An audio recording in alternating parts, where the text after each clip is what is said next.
Hello friends, welcome back to my channel. তো বন্ধুরা, এখন আমরা কথা বলবো আমাদের সুপারস্টার জিতের পরবর্তী ছবি কেউ বলে বিপ্লবী কেউ বলে ডাকাত, যেটা 14ই আগস্ট মুক্তি পেতে চলেছে স্বাধীনতা দিবস উপলক্ষে। তোমরা প্রত্যেকেই জানো।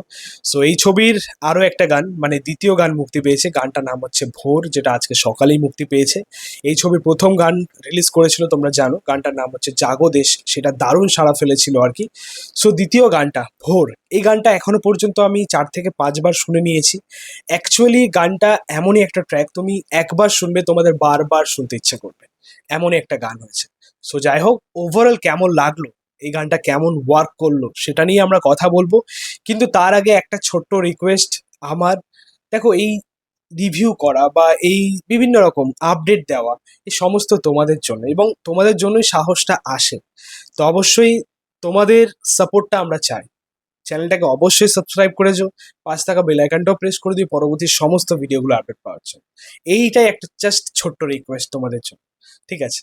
তা যাই হোক, দেখো, আমার মনে হয় যে শান্তনু মৈত্র, তিনি আরও একবার প্রমাণ করে দিলেন তিনি একজন সেরা মিউজিক ডিরেক্টর, তিনি একজন বেস্ট মিউজিক ডিরেক্টর।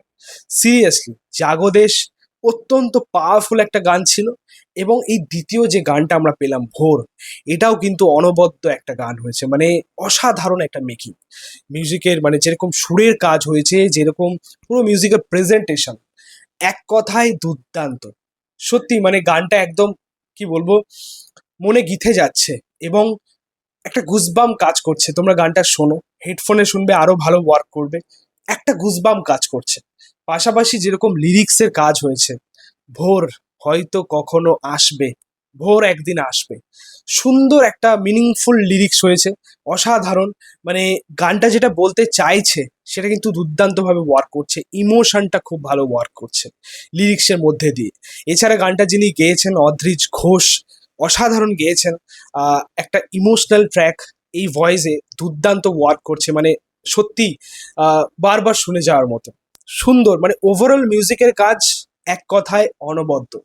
এবার যদি আমরা আমাদের মানে ভিডিওটা নিয়ে কথা বলি, প্রেজেন্টেশনটা নিয়ে কথা বলি, সব থেকে প্রথমে আমি অবশ্যই আমাদের সুপারস্টার জিতের কাজটাকে নিয়ে কথা বলবো, তার পারফরমেন্সটাকে নিয়ে কথা বলবো। ভাই, সেরা সেরা, মানে আমি বলতে চাই যে যারা আমাদের এই জিদ্দাকে নিয়ে বা জিদ্দার কাজ নিয়ে, অভিনয় নিয়ে ট্রোল করো বা কিছু বলো, তাদের জন্য এগুলো হচ্ছে জবাব। এই মানুষটা কি পারে, এগুলো হচ্ছে জবাব। তোমরা জাগোদেশ দেখে নাও, তোমরা ভোর দেখে নাও। এবং আমার মনে হয় না যে এই যে ছোট ছোট আমরা যে জিনিসগুলো দেখতে পাচ্ছি, জাগোদেশেও সুপারস্টার জিতের অনবদ্য একটা কাজ, পারফরমেন্স আমরা দেখেছি। ভোরেও আমরা একটা অনবদ্য কাজ দেখলাম। এবং এই কাজগুলো দেখার পরেই কিন্তু এই সিনেমাটার প্রতি আমাদের ইন্টারেস্টটা বেড়ে যায়, আমাদের কৌতূহল, এক্সাইটমেন্টটা বেড়ে যায়। এখানেই জিদ্দা এমন কাজ করছেন, তাহলে ওভারঅল সিনেমার মধ্যেই মানুষটা কি করতে পারে, জাস্ট একটা তোমরা মানে ভেবে নাও আর কি। জাস্ট আর কিছু বলার নেই। জাস্ট এই গানের শুরুতেই জিদ্দার যে এক্সপ্রেশনটা ছিল, হয়তো তার আপন কেউ মারা যাচ্ছে, সেটা তোমরা দেখতে পাচ্ছ, টিজারেও তাকে দেখেছো, এখানেও দেখতে পাচ্ছ, গানের মধ্যেও। তা যখন সে মানে কি বলবো ভাবছে বা ইমাজিন করছে, সেই মুহূর্তে তার যে এক্সপ্রেশন, চোখ থেকে জল বেরিয়ে আসার একটা ভয় ভয় ব্যাপার কাজ করছে, ভাই সেরা সেরা, অনবদ্য। সিরিয়াসলি বলছি, এই মানুষটার পারফরমেন্স, অভিনয় নিয়ে কোনো দিন কোনো রকম ডাউট ছিল না, আজকেও থাকবে না। তার পাশাপাশি যখন ওই ছাইটা নদীতে ভাসিয়ে দিচ্ছেন আর কি, ওই সময় তার রিয়াকশনটা, মানে এক্সপ্রেশনটা তোমরা দেখো, মানে অভিনয় নিয়ে কোনো কিছু বলার নেই, পারফরমেন্স নিয়ে কোনো কিছু বলার নেই।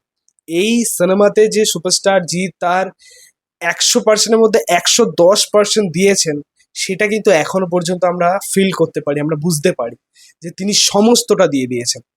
এইটা দিয়ে যদি জিদ্দার কামব্যাক না হয়, আমার মনে হয় না যে আর কোনো ছবি দিয়ে কামব্যাক হবে। এবং সব থেকে বড় কথা, এখানে আমাদের বাংলার দর্শকদের সাপোর্ট করা উচিত, ফ্যান্সদের সাপোর্ট করা উচিত।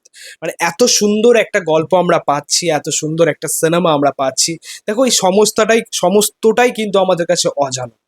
এতদিন পর্যন্ত অনন্ত সিংহকে নিয়ে কেউ কথা বলেননি, ঠিক আছে? তার সেই গল্প, সেই অনন্ত সিংহের সেই সংগ্রামের গল্প, সেই স্বাধীনতার জন্য লড়াই, এই সমস্ত গল্প কিন্তু এর আগে তোমাদেরকে কেউ বলেনি, আশা করছি কেউ বলেনি। তো সেই গল্প যখন একটা সিনেমার পর্দায় আসছে, একটা বড় মানে লেভেলে আসছে, গ্র্যান্ডার লেভেলে আসছে, তো সেই জায়গায় দাঁড়িয়ে মানুষের ছবিটাকে সাপোর্ট করা উচিত।